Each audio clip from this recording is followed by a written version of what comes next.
Hello, and welcome back to Family Secrets Unveiled. There are some stories that simply defy logic, narratives so unsettling, so deeply interwoven with fate, that they leave us questioning the very fabric of our reality. They claw at the edges of our comprehension, forcing us to confront the uncomfortable truth that sometimes the most profound mysteries are not hidden in ancient ruins or distant galaxies, but in the quiet, unassuming corners of our everyday lives. Today, we delve into such a story, a tale of uncanny resemblance, a chilling proximity, and a secret that festered just across the street. A secret so profound, it threatened to unravel a woman's entire existence, forcing her to confront not just an echo of herself, but the terrifying implications of a life she never knew she had. This isn't just about a doppelganger, it's about a shattered identity, a stolen past, and the horrifying realization that everything you thought you knew about yourself was a carefully constructed lie. Our story begins in the seemingly idyllic suburbs of Willow Creek, a place where manicured lawns and friendly waves were as common as the morning dew. Sarah Jenkins, a woman in her late 30s, embodied the American dream. She had a loving husband, David, a bright-eyed 6-year-old daughter, Lily, and a career as a graphic designer that allowed her to balance passion with family. Their home, a charming colonial with a wraparound porch, was a testament to their hard work and shared dreams. Sarah was, by all accounts, content. Her life was a comforting rhythm of school drop-offs, client meetings, dinner preparations, and quiet evenings spent with David, discussing Lily's latest antics or planning their next family vacation. She had a close circle of friends, enjoyed her book club, and volunteered at the local animal shelter. Her biggest concerns usually revolved around whether to paint the kitchen a softer shade of beige or if Lily would finally conquer her fear of swimming. Life, for Sarah, was predictable, stable, and wonderfully ordinary. That ordinary existence began to fray at the edges, subtly at first, like a loose thread on a favorite sweater. It started with small things, almost imperceptible shifts in the tapestry of her daily routine. A cashier at the grocery store would greet her with an overly familiar, "Good to see you again, Maria," only to quickly apologize when Sarah, puzzled, corrected them. A distant acquaintance would comment on a recent trip Sarah had supposedly taken to Hawaii, a trip she had never been on. Her dry cleaner once handed her a receipt for a dress she had never owned, a vibrant red silk gown, completely unlike her understated style. Each instance was brushed off, a momentary lapse, a case of mistaken identity. Sarah would laugh it off, attributing it to the universal phenomenon of people looking alike, or perhaps her own absent-mindedness. She never gave it a second thought, not truly. Why would she? Her life was an open book, transparent and unburdened by secrets. The turning point, however, came with the arrival of the new neighbors across the street. The house, vacant for months after the elderly Mr. Henderson passed away, suddenly bustled with activity. Moving trucks, fresh landscaping, and the excited chatter of new beginnings filled the air. Sarah, ever the welcoming neighbor, baked a batch of her famous chocolate chip cookies, intending to introduce herself and extend a warm Willow Creek welcome. As she walked across the street, a sense of anticipation mixed with curiosity bubbled within her. She imagined a young couple, perhaps with children Lily's age, ready to embark on their own suburban adventure. The front door opened and Sarah's world tilted on its axis. Standing there, framed by the doorway, was a woman. Not just any woman, but a mirror image of herself. The same striking emerald eyes, framed by long, dark lashes. The same cascade of auburn hair, slightly wavy, falling just past her shoulders. The same faint dimple that appeared when she smiled.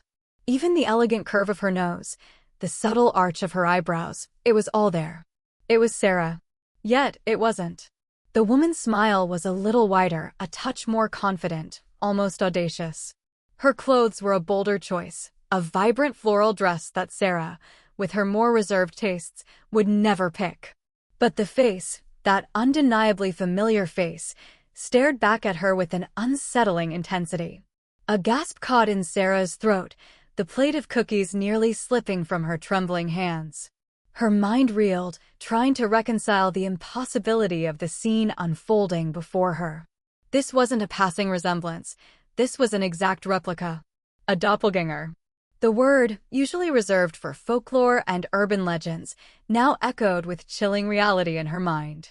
The woman, seemingly unfazed by Sarah's stunned silence, extended a hand, her smile unwavering. "Hello. You must be Sarah," she chirped, her voice surprisingly familiar, yet with a distinct lilt Sarah couldn't quite place. "I'm Maria. Maria Thompson. We just moved in." Maria. The name that grocery store cashier had used. The name associated with the Hawaiian vacation and the red silk dress. A cold dread began to seep into Sarah's bones, chilling her to the core. This wasn't a coincidence. This wasn't a random case of mistaken identity. This was something far more sinister, far more deliberate.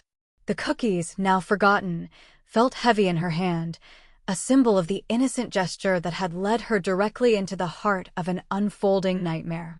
As Maria continued to talk, oblivious to the storm brewing within Sarah, a chilling question began to form in Sarah's mind, a question that would haunt her waking hours and invade her dreams.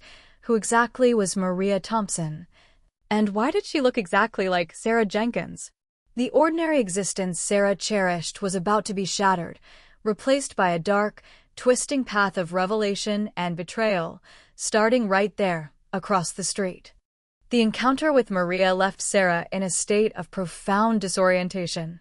The initial shock slowly gave way to a gnawing unease, a pervasive sense that her reality had been subtly, yet fundamentally, altered.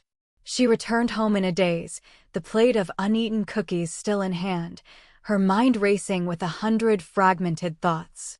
How was this possible? Was it some elaborate prank? A bizarre coincidence? Or something far more unsettling?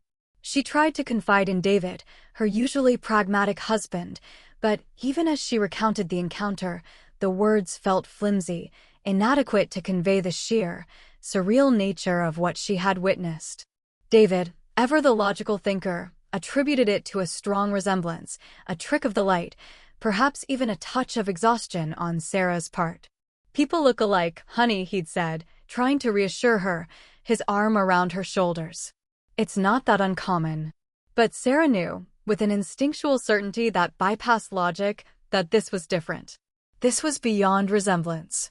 This was an exact copy, a living, breathing reflection. Days turned into weeks, and Maria Thompson became a permanent fixture across the street. Their lives, once distinct, began to intersect in increasingly uncomfortable ways. Sarah would see Maria at Lily's school, chatting animatedly with other parents, her laughter echoing with a familiar timbre. She'd spot her at the local coffee shop, ordering the exact same lavender latte Sarah always enjoyed.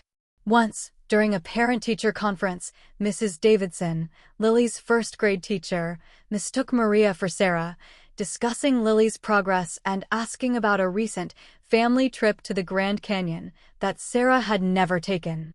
Each incident chipped away at Sarah's sense of self, leaving her feeling increasingly like an imposter in her own life, a pale imitation of the vibrant, confident Maria. The subtle shifts began to escalate into overt challenges to Sarah's memory and even her sanity. One afternoon, Sarah received a call from her bank, inquiring about an unusual overseas wire transfer. Puzzled, Sarah assured them there must be a mistake, only to be informed that the transfer had been initiated from her account, with her signature, and for a substantial sum.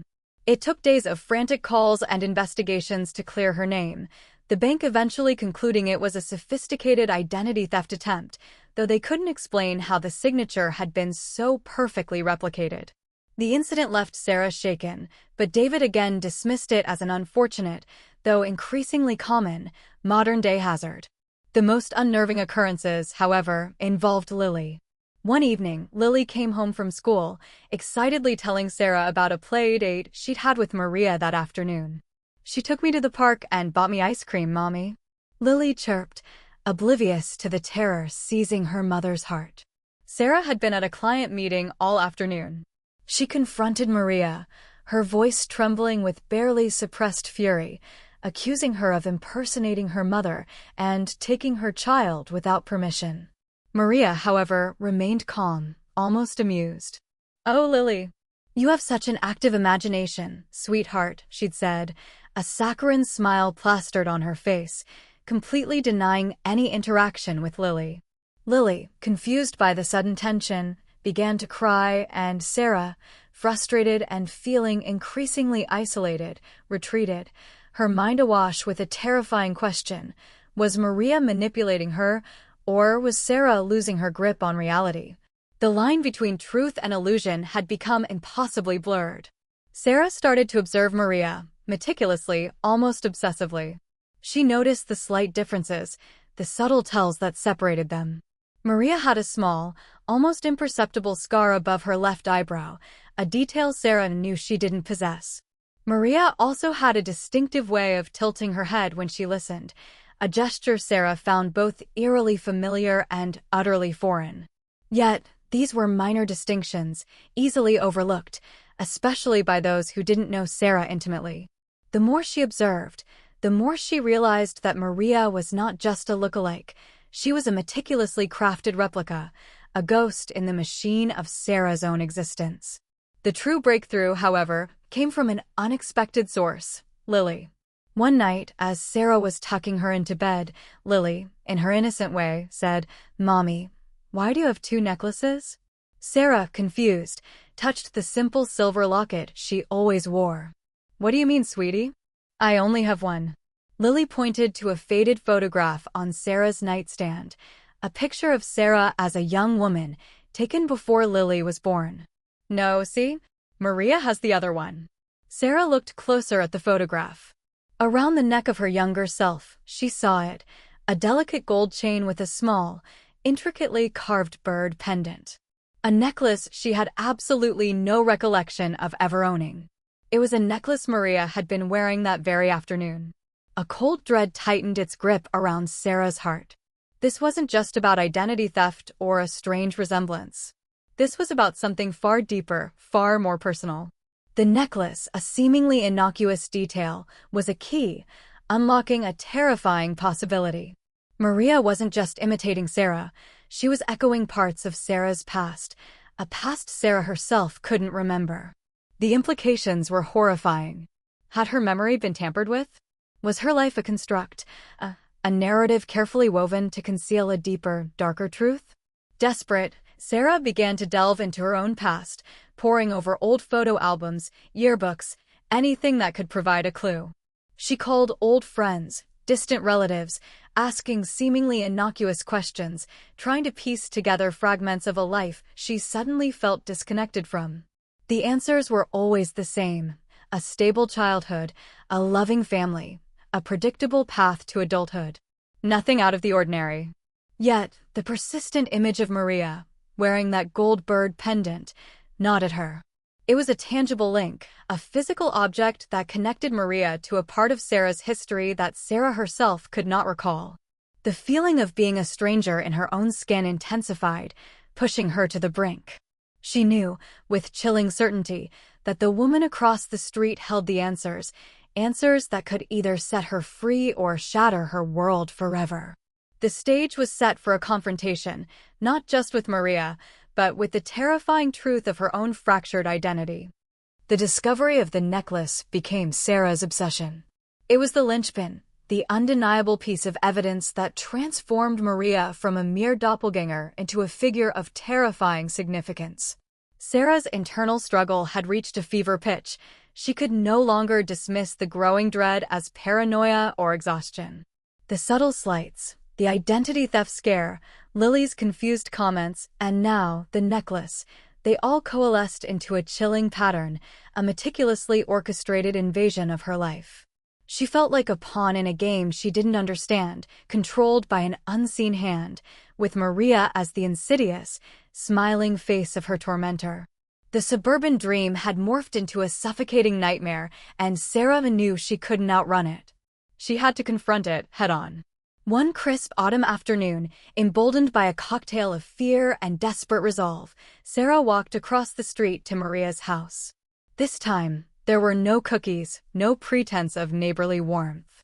Her heart hammered against her ribs, a frantic drumbeat against the silence of the quiet street. She raised her hand and knocked, the sound echoing hollowly. Maria answered, her usual confident smile faltering slightly as she met Sarah's resolute gaze. There was a flicker of something in Maria's eyes, not surprise, but perhaps a grudging acknowledgement that the game was changing. "We need to talk," Sarah stated, her voice surprisingly steady despite the tremor in her hands. Maria, after a moment of hesitation, stepped aside, gesturing for Sarah to enter. The house, while meticulously decorated, felt eerily familiar, almost like an alternate version of her own home. The air was thick with unspoken tension as they settled into the living room, a space filled with tasteful, yet impersonal, furnishings. Maria offered her tea, a gesture Sarah coldly refused. Sarah cut straight to the chase. "The necklace, Maria. The gold bird pendant. Where did you get it?" Maria's smile returned, though it was now laced with a cynical edge. "Oh, that old thing? A family heirloom. Passed down for generations." But Sarah wasn't buying it. "No. It's in a picture of me from when I was younger. A picture I don't remember taking, with a necklace I don't remember owning." Maria's facade began to crack. Her eyes, usually so bright, hardened. "You don't remember a lot of things, do you, Sarah?" Her voice was no longer the cheerful, slightly lilted tone Sarah had grown accustomed to. It was sharper, colder, laced with a bitterness that sent shivers down Sarah's spine. "But I remember everything. Every detail. Every betrayal." Then, the floodgates opened.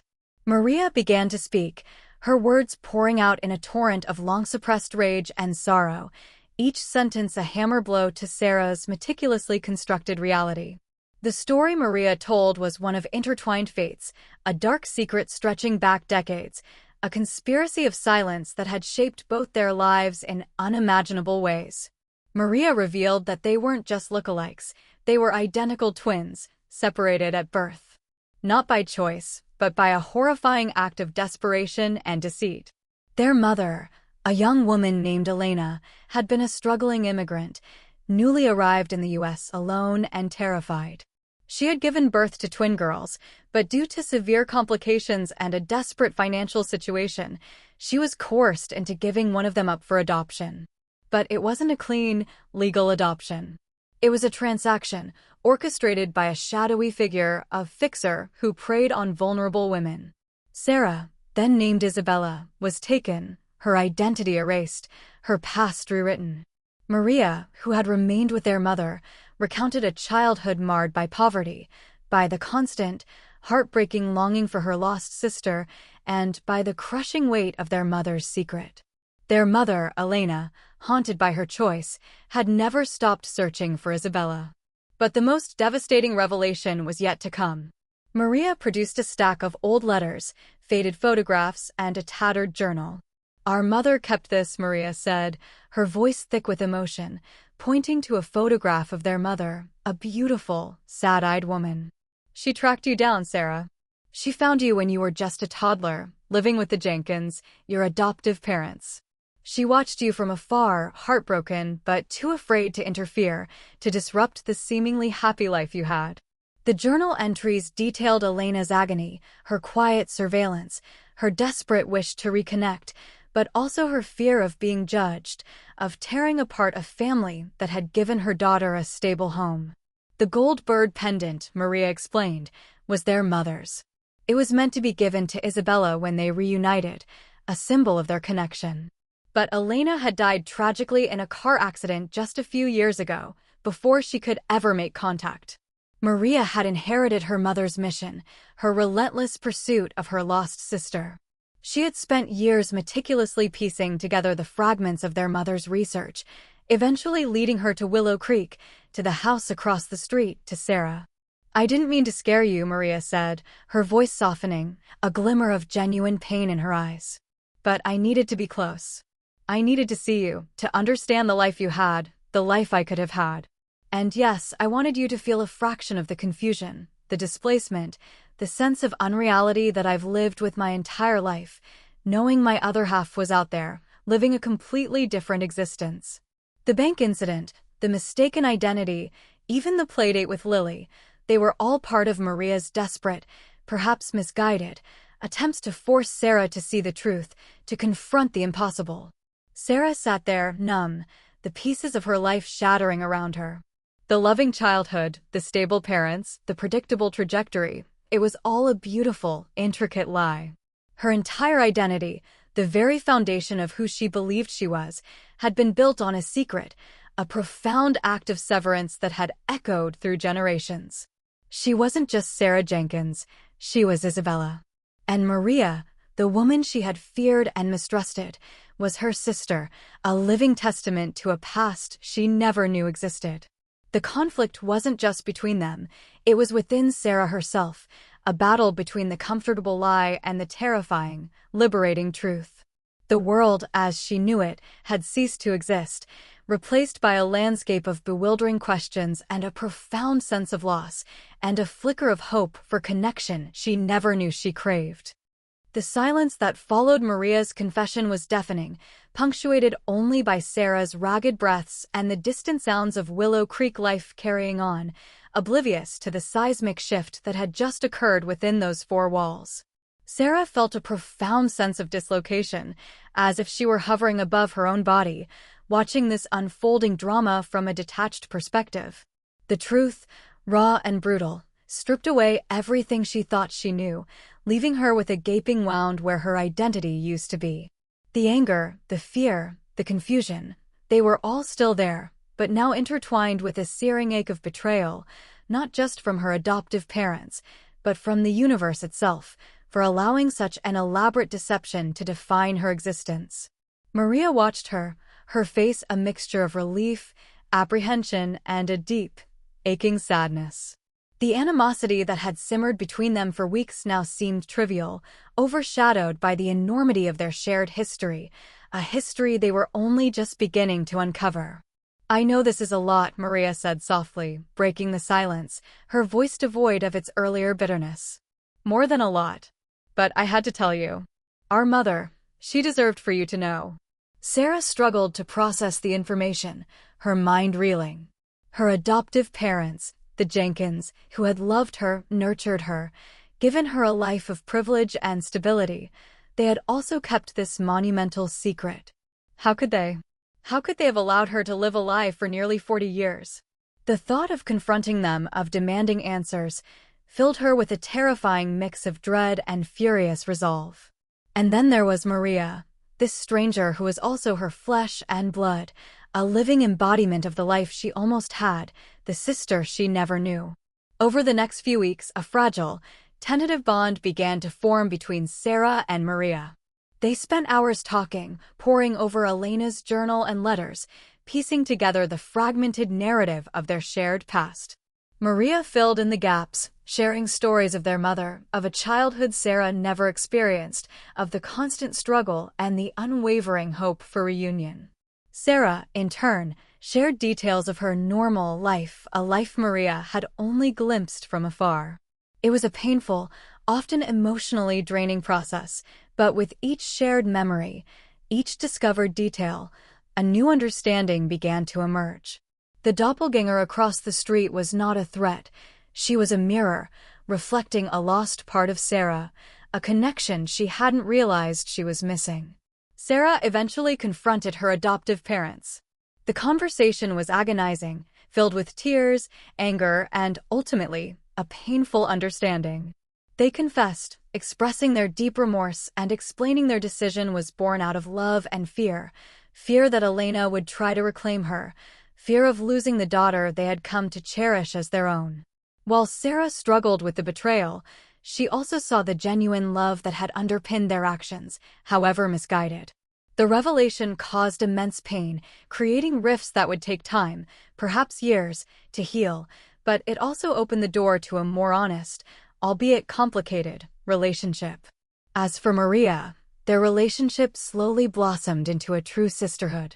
They discovered shared quirks, similar senses of humor, and an uncanny ability to finish each other's sentences. Lily, initially confused, quickly adapted to having Auntie Maria, finding joy in the new, extended family. The two women, once strangers separated by a street and a lifetime of secrets, began to forge a new path together, honoring their past while building a shared future. They even began to plan a trip to their mother's hometown, a pilgrimage to connect with their roots and lay the lingering ghosts to rest. The story of Sarah and Maria, of Isabella and her lost twin, isn't a simple tale with a perfectly tied bow. It's a testament to the enduring power of family, the devastating impact of secrets, and the surprising ways in which fate can intervene to rewrite the narratives of our lives. Sarah's world was shattered, yes, but in its wreckage, she found not just a sister, but a deeper, more profound understanding of herself, a richer, more complex identity forged in the crucible of revelation. The doppelganger across the street wasn't a curse. She was a catalyst, a living reminder that sometimes the greatest treasures are hidden in plain sight, waiting to be unveiled. And that, my friends, brings us to the end of another deeply emotional and truly unbelievable journey here on Family Secrets Unveiled. What an incredible story of identity, loss, and ultimately, rediscovered connection. It makes you wonder, doesn't it, what secrets might be lurking just beneath the surface of the lives we think we know? If this story resonated with you, if it sparked a thought, or simply kept you on the edge of your seat, please take a moment to hit that like button. Your support means the world to us. And if you haven't already, subscribe to Family Secrets Unveiled and ring that notification bell so you don't miss any of our upcoming episodes, where we continue to explore the hidden truths that shape our world. Thank you for joining us, and we'll see you next time.